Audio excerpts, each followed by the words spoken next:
বন্ধুসকল পুনৰবাৰ স্বাগতম জনাইছোঁ আপোনাৰ মোৰ ইউটিউব চেনেল ইয়েছ ইনফৰমেশ্যনলৈ। যদি ভিডিঅ'সমূহ ভাল লাগে লাইক কৰিব, কমেণ্ট কৰিব, শ্বেয়াৰ কৰিব, ছাবস্ক্ৰাইব কৰিব একেবাৰে নাপাহৰিব। যদি ছাবস্ক্ৰাইব কৰি কাষতে থকা বেল আইকনটো দবাই ল'ব, কিয়নো অলপ ছেট কৰি ল'ব যাতে মোৰ ভিডিঅ'সমূহ ন'টিফিকেশ্যন আপোনালোকে আগতীয়াকৈ পায়। আৰু যিহেতু মই আগৰ ভিডিঅ'টো ডিঙি পাটকাৰ ওপৰত এটা বিৱৰণ আগবাঢ়িছে, যদি আপোনালোকে চোৱা নাই ওপৰৰ বেল আইকন মই আই বটনত দি থোৱা আছে, আপোনালোকে চাই ল'ব পাৰে। যিহেতু আটাইতকৈ গুৰুত্বপূৰ্ণ বিষয় বুলি মই ভাবোঁ। আহক আমি এতিয়া ভিডিঅ'টো আৰম্ভ কৰোঁ।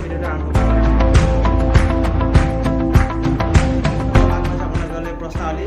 আজি প্ৰথম প্ৰশ্নটো হৈছে মণ্ডলাই কোনজন প্ৰধানমন্ত্ৰীৰ দিনত গঠন কৰা হৈছিল? আপোনালোকে কমেণ্ট ছেকশ্যনত কমেণ্ট কৰি জনাব 10 ছেকেণ্ডৰ ভিতৰত, আৰু সময় আৰম্ভ হৈ পৰিছে।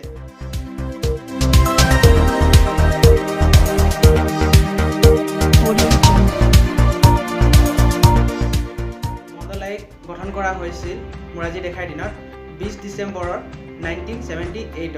আৰু এই আয়োগ গঠন কৰাৰ এটাই কাৰণ বা উদ্দেশ্য হৈছিল যে সামাজিক বা শিক্ষাগত অৰ্হতা অৰ্হতাত পিছ পৰি থকা শ্ৰেণীসমূহ চিনাক্তকৰণৰ বাবে এটা আদেশ আছিল, আৰু সেইবাবে এই আয়োগ গঠন কৰা হৈছিল।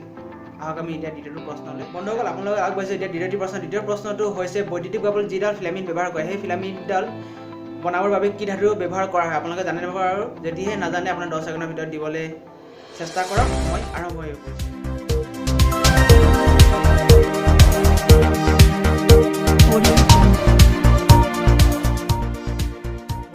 ইয়াৰ উত্তৰটো হৈছে টংষ্টন ধাতু ব্যৱহাৰ কৰা হয় ফিলামেণ্টৰ বাবে, আৰু যিহেতু ই উচ্চ তাপমাত্ৰাটো নিজকে স্থিৰ কৰি ৰাখিব পাৰে, ইয়াৰ ক্ষমতা আছে, আৰু ইয়াৰ গলনাংক হৈছে 3695 K। আহক এতিয়া বন্ধুসকল আগবঢ়াইছে আপোনালোকে তৃতীয়টি প্ৰশ্ন। তৃতীয় প্ৰশ্নটো হৈছে জাপানী শিল্প ইকুবানা কিহৰ সৈতে জড়িত?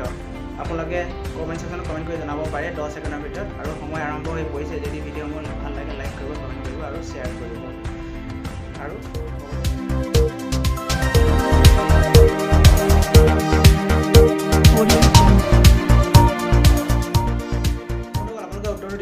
পাৰিছেনে? যদিহে নাই পৰা, উত্তৰটো হৈছে এই পদ্ধতি ইকুবানা পদ্ধতিটো ফ্লাৱাৰ এৰেঞ্জমেণ্টৰ সৈতে জড়িত হয়, আৰু ইয়াৰ অৰ্থটো হৈছে যে আপোনালোকে বাগিচাৰ পৰা কিছু ফুল আনি তাক কাটি ধুনীয়াকৈ সজাই পৰাই কোনো ফুলদানিত ভিতৰত থোৱা ব্যৱস্থাটোকে ইকুবানা বুলি কোৱা হয়। আৰু যদি ইয়াতকৈ ডিটেইলছ আপোনালোকে চাব বিচাৰে তলত ডিছক্ৰিপশ্যনত লিংক দি দিম, আপোনালোকে ইয়াৰ বিষয়ে চাই ল'ব পাৰিব। আহক আমি পিছৰ প্ৰশ্নটোলৈ যাওঁ। আপোনালোকলৈ আগবঢ়োৱা চতুৰ্থ প্ৰশ্নটি হৈছে ভাৰতৰ বেংকসমূহত নগদ ভাৰসাম্য ৰাখিবৰ বাবে কোন সংস্থাই সহায় কৰে? অৰ্থাৎ কোন বেংকসমূহ কোনে সহায় কৰে? আপোনালোকে কমেণ্ট ছেকশ্যনত কমেণ্ট কৰি জনাব, আৰু সময় আৰম্ভ হৈ পৰিছে।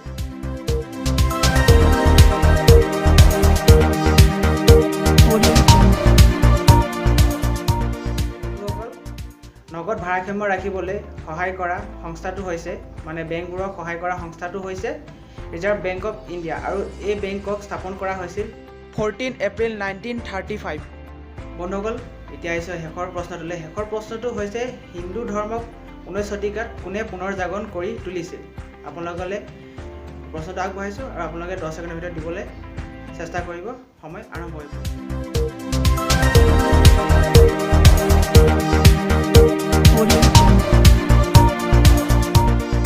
বন্ধুসকল 19 শতিকাত হিন্দু ধৰ্মক পুনৰ জাগৰণ কৰা ব্যক্তিজনৰ নাম হৈছে স্বামী বিবেকানন্দ, আৰু তেওঁৰ আচল নামটো হৈছে নৰেন্দ্ৰ নাথ দত্ত। আৰু বন্ধুসকল তেওঁৰ জন্ম হৈছিল 12 জানুৱাৰী 1863 কলকাতাত, আৰু তেওঁৰ মৃত্যু হৈছিল 4 জুলাই 1902 বেলুৰত। বন্ধুসকল আপোনালোকলৈ বুলি আজি আগবঢ়োৱা প্ৰশ্নটো হৈছে অসমৰ 3বিধ বস্তুৰ নাম কওক যি 3বিধ ৰাজ্যিক বস্তু হিচাপে স্বীকৃতি হৈছে ডিঙি পাটকাৰ অভয়াৰণ্যৰ পৰা। আৰু যদি আপোনালোকে আগৰ ভিডিঅ'টো চাইছে তেনেহ'লে নিশ্চয় গম পাব আৰু দিবলৈ সক্ষম হ'ব পাৰিব। আৰু আজিলৈ ভিডিঅ'টো ইমানতে সামৰণি মাৰিছোঁ, আৰু সামৰণি কৰাৰ আগত কথা এটা কৈছোঁ, ভিডিঅ'টো যদি ভাল লাগিলে লাইক কৰিব, কমেণ্ট কৰিব, শ্বেয়াৰ কৰিব, ছাবস্ক্ৰাইব কৰিব, আৰু লগতে ন'টিফিকেশ্যন বেলটো দবাই ল'ব, কিয়নো আগতীয়াকৈ মোৰ ভিডিঅ'সমূহ পাবৰ বাবে। আজিলৈ ধন্যবাদ।